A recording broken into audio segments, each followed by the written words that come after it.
Hi viewers, நாளைக்கான எபிசோடில் என்ன நடக்கலாம்னு சொல்லிட்டு பார்க்கலாம். வீடியோக்குள்ளே போகிறதுக்கு முன்னாடி நம்ம சேனலை லைக் அண்ட் சப்ஸ்கிரைப் பண்ணிவிட்டு கொஞ்சம் சப்போர்ட் பண்ணுங்கள். வாங்க இப்போ வீடியோக்குள்ளே போகலாம். எபிசோட் ரொம்பவே இன்ட்ரெஸ்டிங்காக போய்கிட்டு இருக்கு. நம்ம கார்த்தி எப்படியாவது மருதை பற்றி எல்லா ஆதாரத்தையும் கலெக்ட் பண்ணி நம்ம சாம்பிச்சர்கிட்ட நிரூபிக்கணும் அப்படின்னு சொல்லிட்டு ரொம்பவே போராடிட்டு இருந்தார். அது மாதிரியே அந்த பொண்ணை மருதுகிட்ட பேசுறதுக்காக அனுப்பிச்சு வைக்கிறாங்க. அது மட்டும் இல்லாமல் அந்த பொண்ணோட கழுத்தில் ஒரு செயினை போட்டு அந்த செயின்குள்ளே கேமரா இருக்கிற மாதிரி நம்ம கார்த்தி ஃபிக்ஸ் பண்ணி அந்த பொண்ணை அனுப்பிச்சு வைக்கிறாங்க.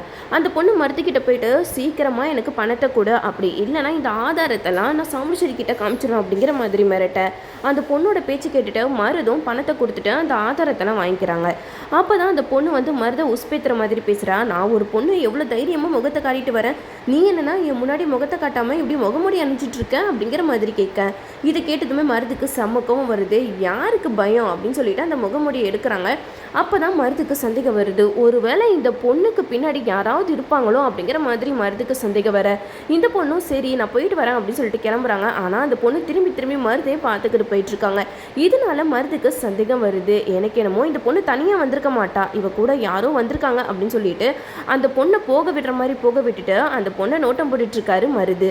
அப்போதான் அந்த பொண்ணு போயிட்டு கார்த்திகிட்ட சொல்கிறாங்க, நீங்கள் சொன்ன மாதிரியே நான் எல்லாமே பண்ணிட்டேன் சார் அப்படிங்கிற மாதிரி சொல்ல இதை கேட்ட கார்த்தி சொல்கிறாங்க, உங்களுக்கு எப்படி நான் நன்றி சொல்கிறதுனே தெரியல, கண்டிப்பாக உங்களுக்கு எந்த ஒரு பிரச்சனையும் வராது, ரொம்ப தேங்க்ஸ், எனக்கு நீங்கள் பண்ண உதவியை நான் என்றைக்குமே மறக்க மாட்டேன் அப்படிங்கிற மாதிரி சொல்ல இதையெல்லாம் நம்ம மருது வந்து ஒளிஞ்சு நின்று கேட்டுட்டு இருக்காங்க. அடி பாவி, நீ கார்த்தி சொல்ல தான் என்னைய மீட் பண்ணுறதுக்காக வந்திருக்கியா, உன்னை நான் என்ன பண்ணுறேன் பாரு அப்படின்னு சொல்லிட்டு மருது அப்படியே பின்னாடியே போகிறாங்க. கரெக்டாக அந்த அதிகாரிங்களாம் மருதை பிடிக்க வரும்போது நம்ம மருது வந்து அந்த பொண்ணை பிடிச்சி அந்த பொண்ணோட கழுத்தில் கத்தியை வச்சிடுறாங்க. இதை பார்த்ததுமே கார்த்திக்கு தூக்கி வாரி போட்டுருச்சு. ஏன்னா அந்த பொண்ணோட அப்பா கிட்ட ரொம்ப நம்பிக்கையாக சொல்லிட்டு வந்திருப்பாங்க, உங்கள் பொண்ணுக்கு எதுவுமே ஆகாது, உங்கள் பொண்ணை நான் எப்படி கூட்டிகிட்டு போகிறேனோ அப்படியே உங்ககிட்ட ஒப்படைச்சிடுவேன் அப்படிங்கிற மாதிரி தான் நம்ம கார்த்தி வாக்கு கொடுத்து கூட்டிகிட்டு வந்திருப்பாங்க. அதனால நம்ம கார்த்திக் வந்து இந்த பொண்ணுக்கு எதுவும் ஆகிடக்கூடாது அப்படின்னு சொல்லிட்டு ரொம்ப பயத்தில் இருப்பாங்க. அப்போ மருது வந்து அந்த பொண்ணை கழுத்தில் கத்தியை வச்சுட்டு ரொம்ப மிரட்டிட்டு இருப்பாங்க, நீ மட்டும் அந்த ஆதாரத்தை என்கிட்ட கொடுக்கலனா இந்த பொண்ணோட கதையை நான் இப்பயும் முடிச்சிருவேன் அப்படிங்கிற மாதிரி சொல்ல இதை கேட்டு அந்த பொண்ணு சொல்கிறாங்க, சார் என் உயிரை பற்றிலாம் நீங்கள் கவலைப்படாதீங்க சார், நீங்கள் போங்க, நீங்கள் போயிட்டு ஃபஸ்ட்டு ரேவதியை காப்பாற்றுங்க அப்படிங்கிற மாதிரி சொல்ல இதை கேட்டுட்டு கார்த்தி சொல்கிறாங்க, இல்லை என்னால் உங்களை இப்படிலாம் விட்டுட்டு போக முடியாது, நான் உங்கள் அப்பாவுக்கு வாக்கு கொடுத்துருக்கேன், அதனால அவன் கேட்குற ஆதாரத்தை நான் அவன்கிட்ட கொடுக்க தான் போகிறேன் அப்படிங்கிற மாதிரி சொல்ல அதுக்கு அந்த பொண்ணு சொல்கிறாங்க, வேணாம் சார், தயவு செஞ்சு நீங்கள் அந்த ஆதாரத்தை கொடுக்காதீங்க, இதுக்காக நீங்கள் எவ்வளோலாம் கஷ்டப்பட்டுருக்கீங்க அப்படிங்கிற மாதிரி சொல்லும்போது மருந்து சொல்கிறாங்க, இங்கே பாரு கார்த்தி, நீ மட்டும் அந்த ஆதாரத்தை கொடுக்கல, இவ கதையை மட்டும் இல்லை நான் ரேவதி கதையும் சேர்த்து முடிச்சிடும் அப்படிங்கிற மாதிரி மிரட்ட உடனே அந்த அதிகாரிங்க கிட்ட கார்த்தி சொல்கிறாங்க, சார் ஒரு நாள் இல்லை ஒரு நாள் இவன் கண்டிப்பாக நம்ம கிட்ட மாட்டுவான், இப்போதைக்கு நம்மளுக்கு வேறு வழி இல்லை, இந்த ஆதாரத்தை அவன்கிட்டே கொடுத்துட்டு அந்த பொண்ணோட உயிரை நம்ம காப்பாற்ற வேண்டியதான் அப்படின்னு சொல்லிட்டு நம்ம கார்த்தி ஆதாரத்தை கொடுத்துட்றாங்க.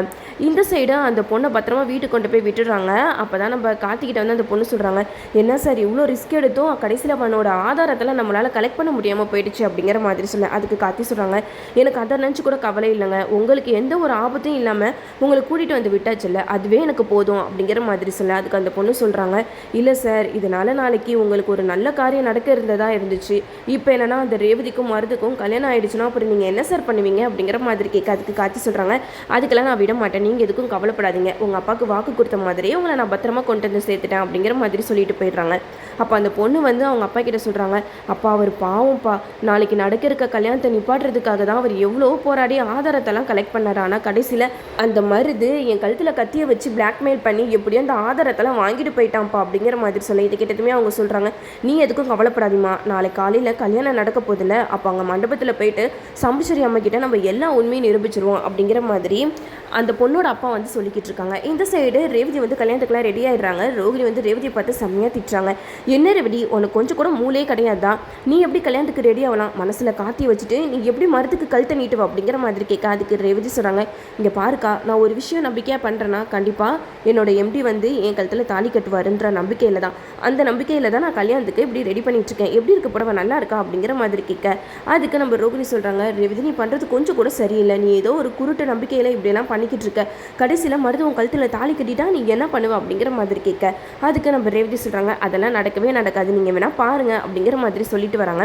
இந்த சைடு நம்ம சாம்பிச்சரி ரேவதியை பற்றி சொல்கிறாங்க, அப்பா என் கண்ணே பற்றும் போல என் பொண்ணு கல்யாண குணத்தில் எவ்வளோ அழகாக இருக்கா அப்படிங்கிற மாதிரி சொல்ல இதை கேட்டதுமே நம்ம சந்திரா வந்து மனசில் நினைக்கிறாங்க, இன்னும் கொஞ்சம் நேரத்தில் ரேவதியோட வாழ்க்கையே தலைகீழாக மாறப்போகுது அப்படிங்கிற மாதிரி நினச்சிக்கிட்டு இருக்க. இன்னொரு பக்கம் ரேவதியை சாம்பிச்சரிக்கிட்ட இருந்து பிரித்து கடைசியில் எல்லா சுற்றியும் நாம் தான் அனுபவிக்கணும் அப்படிங்கிற மாதிரி சந்திர சந்திரா வந்து ஒரு பக்கம் மனக்கோட்டை கட்டிகிட்டு இருக்காங்க.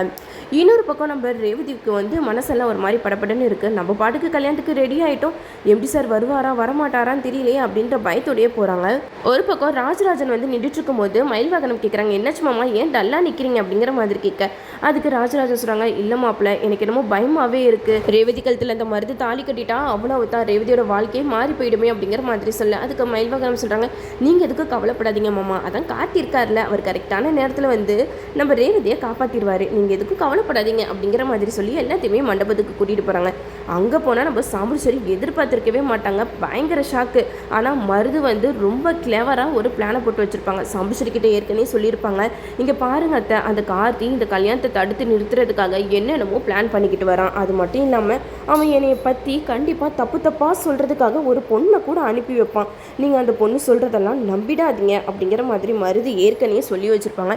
இதை கேட்டதுமே நம்ம சாம்புச்சேரி வந்து, ஆமாம் மாப்பிள்ள நீங்கள் சொல்கிறது கரெக்டு தான், அந்த கார்த்தி எந்த எல்லைக்குமே போவான் அப்படிங்கிற மாதிரி சாம்புச்சேரி மருதுகிட்ட சொல்லிடுறாங்க.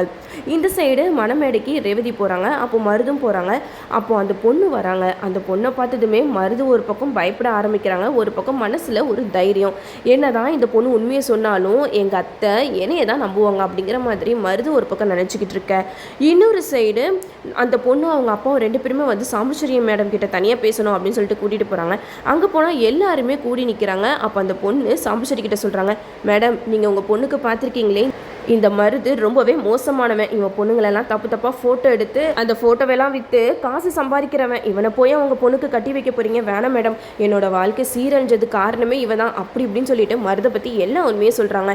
அப்போ தான் அந்த பொண்ணோட அப்பாவும் சொல்கிறாங்க, ஆமாம் மேடம் இவன் நல்லவனே கிடையாது, இவனால என்னோட பொண்ணு செத்து பொழைச்சி வந்திருக்கா அப்படி இப்படின்னு சொல்லிட்டு மருதை பற்றி எல்லாமே சொல்லிக்கிட்டு இருக்காங்க. அப்போ தான் மருது சொல்கிறாங்க, பார்த்தீங்களா அத்தை, நான் உங்ககிட்ட சொன்னது நடந்துருச்சா, அந்த கார்த்தி இந்த கல்யாணத்தை நிப்பாட்டுறதுக்காக என்னை பற்றி தப்பாக சொல்ல வைக்கிறதுக்கு இப்படியெல்லாம் பண்ணுவான்னு எனக்கு ஆல்ரெடி தெரியும், அதுக்காக தான் நான் உங்ககிட்ட முன்னாடியே சொன்னேன் அப்படிங்கிற மாதிரி சொன்னேன். இதை கேட்டதுமே சாம்புச்சேரி சொல்கிறாங்க, என்னம்மா உனக்கு அந்த கார்த்தி இப்படிலாம் பேச சொல்லி எவ்வளோ காசு கொடுத்தான் அப்படிங்கிற மாதிரி கேட்க, உடனே அந்த பொண்ணு அழுக ஆரம்பிச்சிட்டாங்க. இங்கே பாருங்கள் மேடம், அவரை பற்றி தப்பாக பேசாதீங்க, அவர் எனக்கு எந்த காசுமே கொடுக்கல, நான் இப்போ உயிரோடு இருக்கிறேன்னா அதுக்கு காரணமே அவர் தான் அப்படின்னு சொல்லிட்டு அந்த பொண்ணு ஒரு ஆதாரத்தை காட்டுறாங்க. இதை மருது கொஞ்சம் கூட எதிர்பார்த்திருக்கவே மாட்டாங்க. ஏன்னா மருது பேசுகிறதெல்லாம் இந்த பொண்ணு வேற ஒரு மொபைலில் ரெக்கார்ட் பண்ணி வச்சுருப்பாங்க. அந்த ஆதாரத்தெல்லாம் காமிச்சதுமே நம்ம சாம்புச்சேரிக்கு தூக்கி வாரி போட்டுருச்சு. அட பாவி, நீ இப்படி ஒரு அயோக்கியனா, அதுவும் இல்லாமல் இந்த மாதிரிலாம் பிரச்சனை நடக்கும்னு சொல்லிட்டு என்கிட்ட முன்னாடியே இப்படியெல்லாம் நீ சொல்லி வச்சிருக்கியா அப்படின்னு சொல்லிட்டு சாம்புச்சேரிக்கு கோவம் தலைக்கு மேலே ஏறுது. அது மட்டும் இல்லாமல் அந்த பொண்ணு சொல்கிறாங்க, வேணாம் மேடம் இந்த கல்யாணத்தை நிப்பாட்டிருங்க, இந்த மாதிரி ஒரு ஆளுக்கெல்லாம் உங்கள் பொண்ணை கல்யாணம் பண்ணி கொடுத்தீங்கன்னா கண்டிப்பாக அந்த பொண்ணோட வாழ்க்கையே நரகமாயிடும். இவனை பற்றின ஆதாரத்தெல்லாம் கலெக்ட் பண்ணுறதுக்காக தான் கார்த்தி சார் ரொம்பவே கஷ்டப்பட்டாரு. ஆனால் கடைசியில் அவன் என் கழுத்தில் கத்தியை வச்சு கார்த்தியை மிரட்டி அந்த ஆதாரத்தெல்லாம் வாங்கிட்டு போயிட்டான். அதனால தான் கார்த்தி சாரால் இவனை பற்றி எந்த ஒரு உண்மையுமே உங்ககிட்ட நிரூபிக்க முடியல. அவர் கூட என்ன சொன்னார், பரவாயில்லம்மா ஆதாரம் போனால் போயிட்டு போகுது, நீ உயிரோட பொழைச்சி வந்துட்டாலே எனக்கு அதுவே போதும் அப்படின்னு சொல்லிட்டு ரொம்பவே பெருந்தன்மையாக பேசிட்டு இருந்தார். இப்படி ஒரு மனுஷனுக்கு உதவலைன்னா கண்டிப்பாக என் மனசாட்சி என்னை சாகடிச்சிடும், அதனால தான் என்ன நடந்தாலும் சரி அப்படின்னு சொல்லிட்டு உங்ககிட்ட உண்மையை சொல்லலான்னு நான் வந்தேன். ஆனால் நீங்கள் இப்படி பேசுவீங்க நான் கொஞ்சம் கூட எதிர்பார்க்கல அப்படின்னு சொல்லிட்டு நம்ம சாம்புச்சேரி கிட்ட அந்த பொண்ணு சொல்லிக்கிட்டு இருக்காங்க. எது எப்படியோ மருதை பற்றி எல்லா உண்மையும் தெரிஞ்சு போயிடுச்சு. இதுக்கப்புறம் நம்ம சாம்புச்சேரி என்ன முடிவெடுக்க போகிறாங்கன்னு சொல்லிட்டு நம்மளும் வெயிட் பண்ணி பார்ப்போம்.